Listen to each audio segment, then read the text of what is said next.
addressed me already. I'm Mikko Fritze from Germany. Actually, I was born in Finland and partly grew up in Finland as well, and then I went back to my home country where I spent the biggest part of my life, and then I've been touring mainly Europe, a little bit the world, working in different parts, but now I've been here for a long time in Estonia.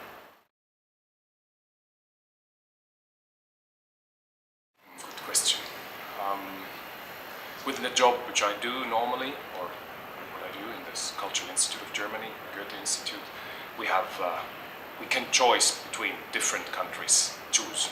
And Estonia, I thought it's attractive because I, as I told you, I grew up partly in Finland. I like the north of Europe, I like Scandinavia.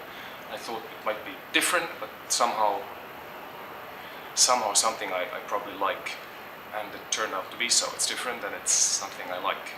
So between all the countries I could choose, maybe, I don't know, 5 or 6, Estonia was the most attractive for me in those days, 1998. Why Estonia? Good question. I work for the Goethe Institute, which is the German Cultural Institute, and within, we work in different countries, and there was the opportunity to go to Estonia. And as I was born in Finland and grew up there partly, I thought Estonia might be something which I probably like because I like the north, I like Scandinavia, I like this part of Europe. At the same point it's different because it's not Scandinavia and it's, you know, former so-called political east of Europe, former Soviet Union, and things must be different there, interesting for me. So that's why I chose Estonia, and I never regret it. I really like it. And what I like here is that there's so much, you know, especially the last 20 years, so much change, so much interesting development, a lot of power and energy as well. And it's really like a crossroads of actual history.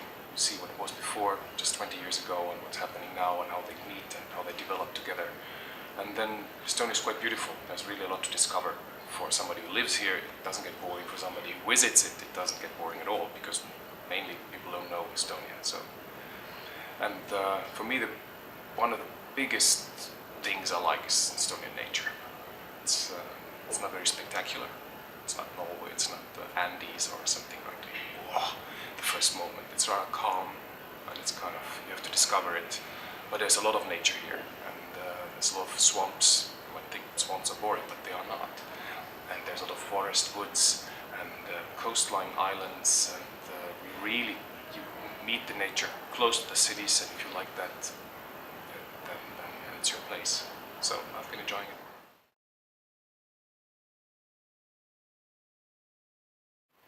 I mean, I'm not the one to answer that. Of course, if you watch what happens today with this so-called globalization and the world getting really smaller, you can travel everywhere, you have internet.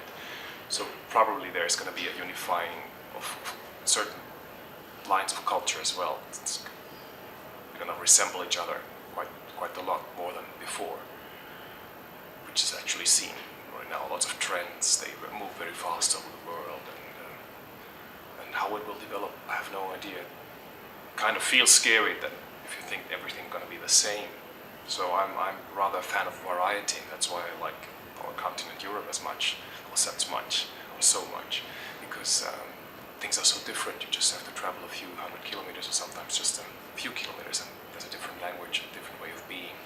And I think even this, of course, always brings conflicts, but it makes work interesting, and it's, I think, even the driving force for lots of developments and new ideas of things, people or customs are different. So I really don't know how the development is, but I'm ready to defend a big variety of culture.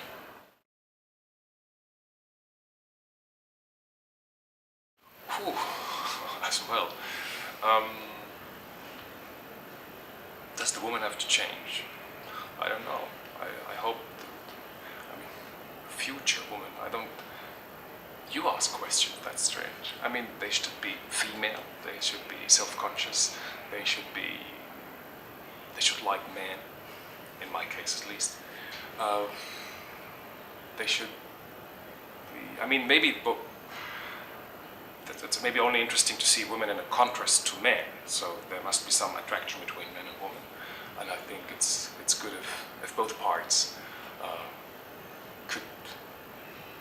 could feel themselves comfortable in themselves, and then through that they get the tension between themselves. So I really hope that for me, women are feminine, which does not mean that they don't work or have no rights, and men are rather masculine. So that's what brings, again, as I said, in culture as well, it's difference and it's tension, and positive tension, erotic maybe even. So, and I couldn't describe how I want to have women. Actually, I'm very satisfied with the one I have, and I won't change her.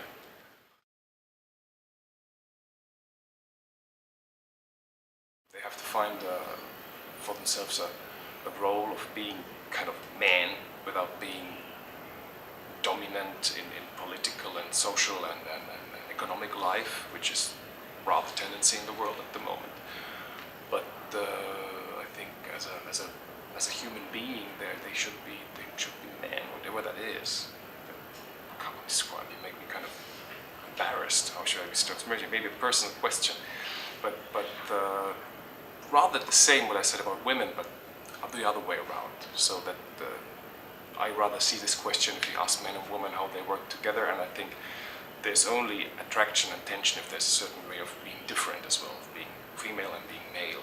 There are many ways to be so, and so it's very personal as well, what kind of women I like, but I don't think they have to be all like that. But it would be a rather, yeah. In traditional way, I think a man can be a little bit macho, can be a little bit gentleman, and a woman can be a little bit female, and can be a little bit different than man, which does not make any connotation for social life or working life, but that you have an attraction between these two genders, it has to be a little bit like that.